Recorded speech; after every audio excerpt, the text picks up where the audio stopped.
The rulers of destiny. There is no chance, no destiny, no fate can circumvent or hinder or control the firm resolve of a determined soul. Gifts count for nothing, will alone is great. All things give way before it soon or late. What obstacle can stay the mighty force of the sea-seeking river in its course, or cause the ascending orb of day to wait? Each well-born soul must win what it deserves. Let the fool prate of luck. The fortunate is he whose earnest purpose never swerves, whose slightest action or inaction serves the one great aim. Ella Wheeler Wilcox. There is always room for a man of force. Emerson. The king is the man who can. Carlyle. A strong, defiant purpose is many-handed and lays hold of whatever is near that can serve it. It has a magnetic power that draws to itself whatever is kindred. T.T. Munger. What is willpower, looked at in a large way, but energy of character? Energy of will, self-originating force, is the soul of every great character. Where it is, there is life. Where it is not, there is faintness, helplessness, and despondency. Let it be your first study to teach the world that you are not wood and straw, that there is some iron in you. Men who have left their mark upon the world have been men of great and prompt decision. The achievements of willpower are almost beyond computation. Scarcely anything seems impossible to the man who can will strongly enough and long enough. One talent with a will behind it will accomplish more than 10 without it, as a thimbleful of powder in a rifle, the bore of whose barrel will give it direction, will do greater execution than a carload burned in the open air. The wills, the won'ts, and the can'ts. There are 3 kinds of people in the world, says a recent writer, quote, the wills, the won'ts, and the can'ts. The first accomplish everything, the second oppose everything, the third fail in everything. End quote. The shores of fortune, as Foster says, are covered with the stranded wrecks of men of brilliant ability, but who have wanted courage, faith, and decision, and have therefore perished in sight of more resolute but less capable adventurers who succeeded in making port. Were I called upon to express in a word the secret of so many failures among those who started out with high hopes, I should say they lacked willpower. They could not have will. And what is a man without a will? He is like an engine without steam. Genius unexecuted is no more genius than a bushel of acorns in a forest of oaks. Will has been called the spinal column of personality. The will in its relation to life, says an English writer, quote, may be compared at once to the rudder and to the steam engine of a vessel, on the confined and related action of which it depends entirely for the direction of its course and the vigour of its movement. End quote. Strength of will is the test of a young man's possibilities. Can he will strong enough and hold whatever he undertakes with an iron grip? It is the iron grip that takes and holds. What chance is there in this crowding, pushy, selfish, greedy world where everything is pusher or pushed for a young man with no will, no grip on life? The man who would forge to the front in this competitive age must be a man of prompt and determined decision. A tailor's needle. It is in one of Ben Jonson's old plays, quote, when I once take the humour of a thing, I am like your tailor's needle. I go through with it. End quote. This is not different from Richelieu, who said, quote, When I have once taken a resolution, I go straight to my aim. I overthrow all.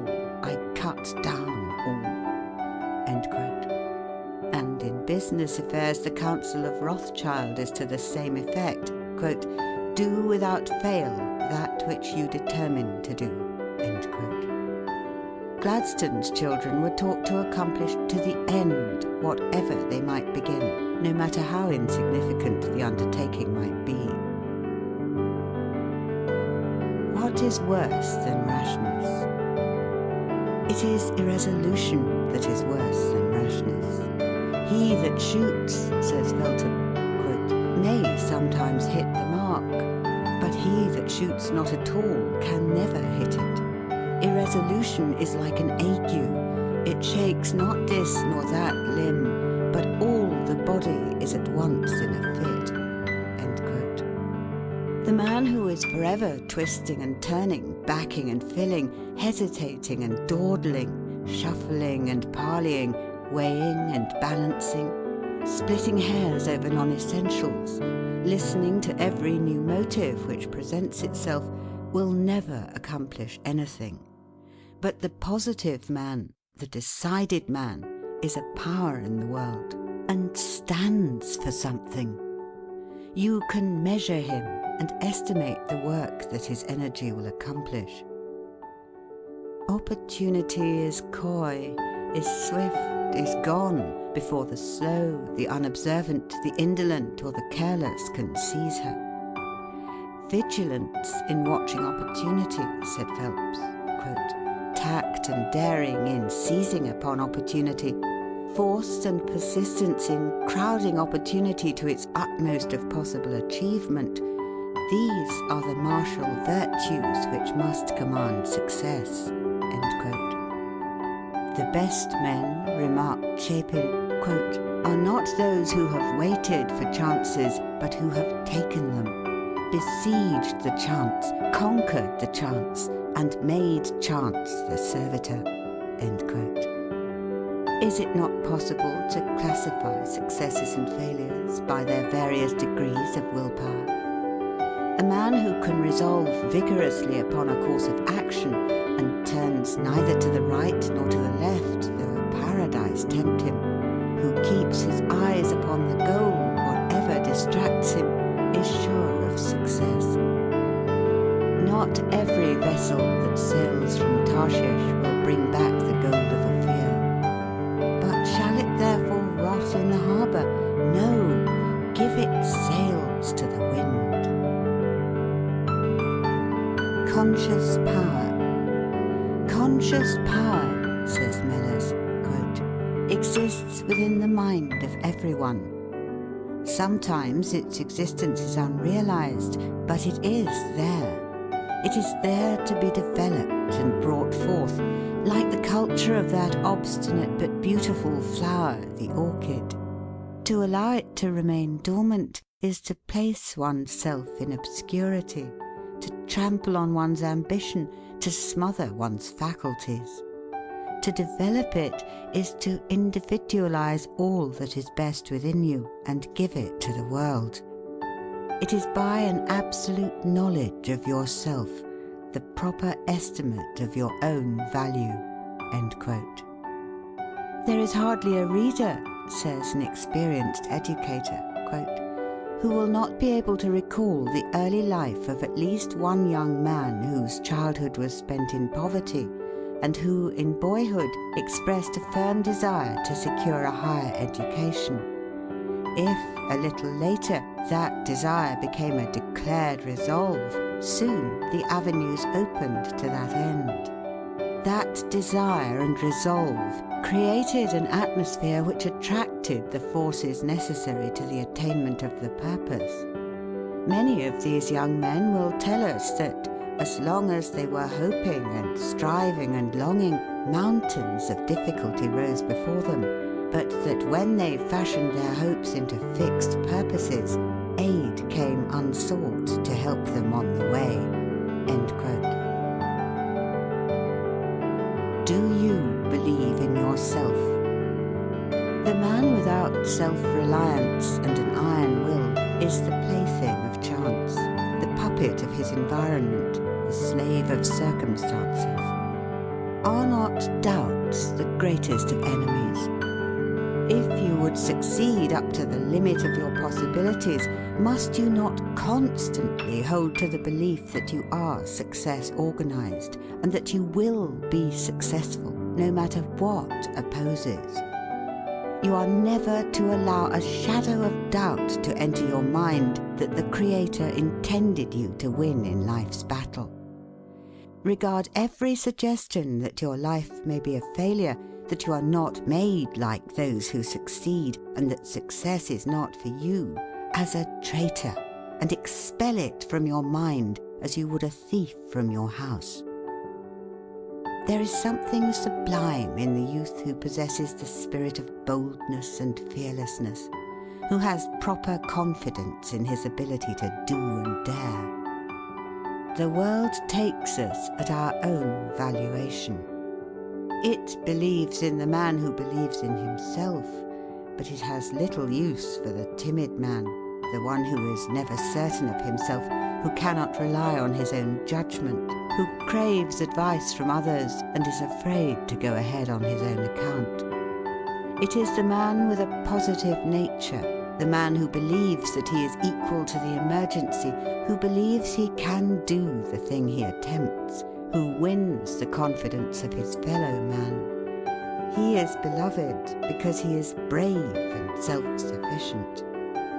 Those who have accomplished great things in the world have been, as a rule, bold, aggressive, and self-confident.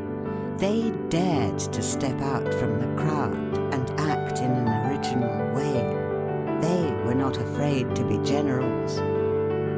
There is little room in this crowding, competing age for the timid, vacillating youth. He who would succeed today must not only be brave, but must also dare to take chances. He who waits for certainty never wins. The law of the soul is eternal endeavour that bears the man onward and upward forever. A man can be too confiding in others, but never too confident in himself. Never admit defeat or poverty. Stoutly assert your divine right to hold your head up and look the world in the face. Step bravely to the front, whatever opposes, and the world will make way for you. No one will insist upon your rights while you yourself doubt that you have any.